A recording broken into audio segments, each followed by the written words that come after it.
கற்றது உலகளவாகவும் கல்லாதது கைமண்ணளவாகவும் இருக்கட்டும். Hello everyone, எல்லாரும் எப்படி இருக்கீங்க? நல்லா இருக்கீங்களா? இன்னைக்கு நம்ம பேச டாபிக் என்ன அப்படின்னு பார்த்தீங்கன்னா, எர்த்து சுற்றிட்டு இருக்கு, கரெக்டுங்களா?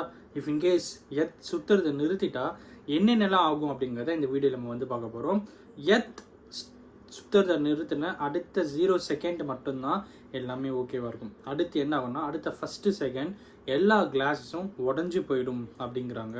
ரொம்ப ரொம்ப கிரேசியான ஒரு விஷயம். நெக்ஸ்ட் விஷயம் என்ன அப்படின்னு பார்த்தீங்கன்னா, everything leans towards east அப்படிங்கிறாங்க. இப்போது எல்லாமே வந்து ஈஸ்ட்டை நோக்கி போகும் அப்படிங்கிறாங்க. ஸோ ஃபர்ஸ்ட் வந்து கிளாஸஸ் எல்லாமே வந்து உடஞ்சிரும் அப்படிங்கிறது. நெக்ஸ்ட் வந்து எல்லாமே வந்து ஈஸ்ட் கிழக்க நோக்கி போக ஆரம்பிக்கும் அப்படிங்கிற மாதிரி இருக்கிறது செகண்ட் பாயிண்ட். மூணாவது விஷயம் என்ன அப்படின்னு பார்த்தீங்கன்னா, அடுத்த 10 செகண்டில் பிளேன்ஸ் மேலே இருக்கிற பிளேன்ஸ் எல்லாமே டெஸ்ட்ராய்ட் ஆகிடும் அப்படிங்கிறாங்க. வேர்ல்டில் சுற்றிட்டு இருக்கிற எல்லா கண்ட்ரியில் இருக்கிற எல்லா பிளேன்ஸும் வந்து டெஸ்ட்ராய் ஆகிடும் அப்படிங்கிறாங்க. நாலாவது விஷயம் என்ன அப்படின்னு பார்த்தீங்கன்னா, எக்ஸ்ட்ரீம் விண்ட், பயங்கரமான காற்று அடுத்த 20 செகண்டில் வந்துடும் அப்படிங்கிறாங்க. 20 செகண்டில் என்னெல்லாம் ஆகும் அப்படின்னு பார்த்தீங்கன்னா, ஒரு பக்கம் கண்ணாடி ஓடையும், ஒரு பக்கம் வந்து எல்லாமே கிழக்கு நோக்கி போகும், இன்னொரு பக்கம் பிளேன்ஸ் எல்லாம் டிஸ்ட்ராய் ஆகும். அடுத்த 20 செகண்ட் என்ன ஆகும்னா எக்ஸ்ட்ரீம் விண்ட் வரும் அப்படின்னா, பயங்கரமான காற்றடிக்கும் அப்படிங்கிறாங்க. நெக்ஸ்ட் விஷயம் என்ன அப்படின்னு பார்த்தீங்கன்னா, 1 ஹவரில் ஒரு மிகப்பெரிய சுனாமி வரும் அப்படிங்கிறாங்க. யோசிச்சு பார்க்க கூட முடியாத அளவுக்கு ஒரு மிகப்பெரிய சுனாமி அடுத்த 1 ஹவரில் வரும் அப்படின்றாங்க. நெக்ஸ்ட் 10 ஹவரில் ஒரு பெரிய எர்த்குவேக், ஒரு மிகப்பெரிய பூகம்பம், நிலநடுக்கம், மிகப்பெரிய நிலநடுக்கம் ஒன்று வந்து அடுத்த 10 ஹவரில் நடக்கும் அப்படிங்கிறாங்க.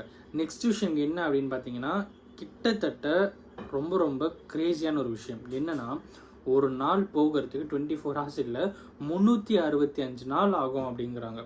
1 day is equal to 365 days if in case earth stop rotating அப்படின்ற பட்சத்தில். நெக்ஸ்ட் விஷயம் என்ன அப்படின்னு பார்த்தீங்கன்னா, இதுவும் ரொம்ப ரொம்ப கிரேசியான ஒரு விஷயம். இருக்கிற மொத்த பனிக்கட்டிகள் இதெல்லாம் இருக்குது பார்த்தீங்களா, அது எல்லாமே வந்து உருகிடும் அப்படிங்கிறாங்க. மொத்தமாக வந்து ஐஸ் ஏஜ் வந்து எல்லாமே உருகிடும் அப்படிங்கிறாங்க 2 மாதத்தில். நெக்ஸ்ட்டு வந்து அடுத்த 2 வருஷத்தில் இந்த உலகமே மனிதர்கள் வாழறதுக்கான ஒரு பூமியாகவே இருக்காது அப்படிங்கிறாங்க. 2 வருஷத்தில் இந்த உலகம் வந்து மனிதர்கள் வாழறதுக்கு இல்லாத ஒரு பூமியாக இது வந்து மாறிடும் அப்படிங்கிறாங்க. யோசிச்சு பாருங்கள், கிட்டத்தட்ட ஒரு மிகப்பெரிய கிரேசியான ஒரு விஷயம், கரெக்டுங்களா? எர்த் வந்து ஸ்டாப் ஆயிடுச்சுன்னா இப்படி தான் ஆகும் அப்படின்ட்டு. இன்னொரு விஷயம் பார்த்தேன், சிம்பிள் ஆஃப் ஜப்பான் அப்படின்ட்டு போகும்போது அதில் வந்து ஒரு குட்டி பையனுடைய டெட் பாடியை சின்ன பையன் வந்து தூக்கிட்டு போகிற மாதிரி ஒன்று கூகுளில் வந்து நீங்கள் சர்ச் பண்ணி பாருங்கள், சிம்பிள் ஆஃப் ஜப்பான் அப்படின்ட்டு. அப்படி இல்லைன்னா வந்து என்ன சர்ச் பண்ணான்னு பார்த்தீங்கன்னா, icon of Japan, symbol of Japan, emblem of Japan அப்படின்னு சர்ச் பண்ணி பார்த்தீங்கன்னா, ஒரு பையனை தூக்கிட்டு இருக்கிற மாதிரி இருக்கும். அது பின்னாடி இருக்கிற ஸ்டோரி என்ன அப்படின்னு பார்த்தா, அந்த பையன் வந்து இறந்து போயிருப்பான், ஓகேங்களா? அந்த பையன் இறந்து போனவொடனே தோளில் சுமந்துட்டு நடந்து வந்துட்டு ஒரு சோல்ஜர் கேட்பார், அதாவது இறந்துட்டாரில் நீங்கள் கீழே விட்டு போயிடலாம் அப்படின்னு. உங்களுக்கு வெயிட்டாக இல்லை அப்படின்னு. எனக்கு வெயிட்டெல்லாம் இல்லை, என்னுடைய தம்பி அவன், என்னன்னாலும் எனக்கு அது வெயிட் இல்லை, மனசில் இருக்கிற கவலையோட அது ஒன்றும் பெரிய விஷயமா தெரியல அப்படின்ற மாதிரி சொன்னதுனால இன்னைக்கு வரைக்கும் symbol of Japan, icon of Japan, emblem of Japan அப்படிங்கிற மாதிரி அந்த பர்டிகுலர் ஃபோட்டோவை உங்களால் வந்து சர்ச் பண்ணி பார்க்க முடியும். யோசிச்சு பாருங்கள், ரொம்பவே இன்ட்ரெஸ்டிங்காக இருந்தது. நெக்ஸ்ட் விஷயம் நான் நீங்கள் உங்கள்கிட்ட ஷேர் பண்ணணும் அப்படின்னு நினச்சது என்ன அப்படின்னு பார்த்தீங்கன்னா, average time spend on mobiles per day year வைஸாக ஒரு நாளைக்கு நம்ம எவ்வளோ நேரம் மொபைல் யூஸ் பண்ணுறோம் அப்படின்ட்டு ஆவரேஜாக பார்த்தீங்கன்னா 2009 ஒரு நாளைக்கு அதிகபட்சம் 1/2 மணி நேரம் யூஸ் பண்ணாலே அதிகம் அப்படிங்கிறாங்க. யோசிச்சு பாருங்கள், 2009 ஓகேங்களா? 2010 40 நிமிஷம் ஆச்சு, 2011 0.8 ஹார்ஸ் ஆச்சு, 2012 1.6 ஹார்ஸ் ஆச்சு, 2013 2.3 ஹார்ஸ், 2014 2.6 ஹார்ஸ். இப்படி வளர்ந்து 2022 எவ்வளோ நேரம் தெரியுங்களா? 4.5 ஹார்ஸ். ஸோ 4.5 ஹார்ஸ் இன்றைக்கி நம்ம வந்து ஒரு ஃபோனை யூஸ் பண்ணிகிட்ருக்கோம். ஒரு கிட்டத்தட்ட 1 டேயில் 1/5 வந்து நம்ம ஃபோன் யூஸ் பண்ணிகிட்ருக்கிறது தான் வந்து மிகப்பெரிய கிரேசியான ஒரு விஷயமா இருக்குது. அண்ட் அதுவுமே வந்து ரொம்ப ரொம்ப தவறான ஒரு விஷயம் அப்படின்னே சொல்லலாம். நெக்ஸ்ட் விஷயம், 1947 எல்லாருமே டைம் ட்ராவல் பண்ணி போவோம், ஓகேங்களா? 1947 என்னென்ன ஆச்சு அப்படின்ட்டு பார்த்தீங்கன்னா, $1 வந்து $1 ஈக்குவல். $1 1 இன்றைக்கி வந்து 80 rupees கிட்ட இருக்குது, கரெக்டுங்களா?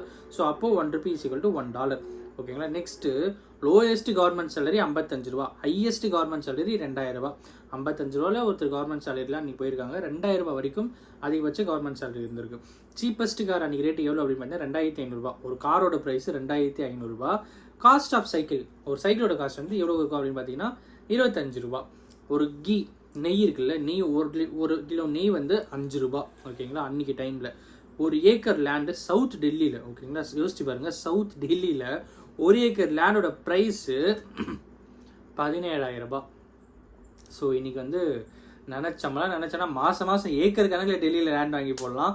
பட் அஃப்கோர்ஸ் அன்றைக்கி இருந்த ஜிடிபி, அன்றைக்கி இருந்த பர் கேபிட்டா இன்கம் அதெல்லாம் வந்து ரொம்ப ரொம்ப கம்மியான ஒரு விஷயம் தான். பட் இருந்தாலும் டைம் ட்ராவல் பண்ணி இப்போ எங்கேயும் காசு இருக்குது, அப்படியே நான் டைம் ட்ராவல் பண்ணி போகிறேன், அதெல்லாம் நான் வாங்கணும் அப்படின்னு நினச்சேன். நான் வந்து உலகத்திலே மிகப்பெரிய பணக்காரனாக இருக்கலாம்.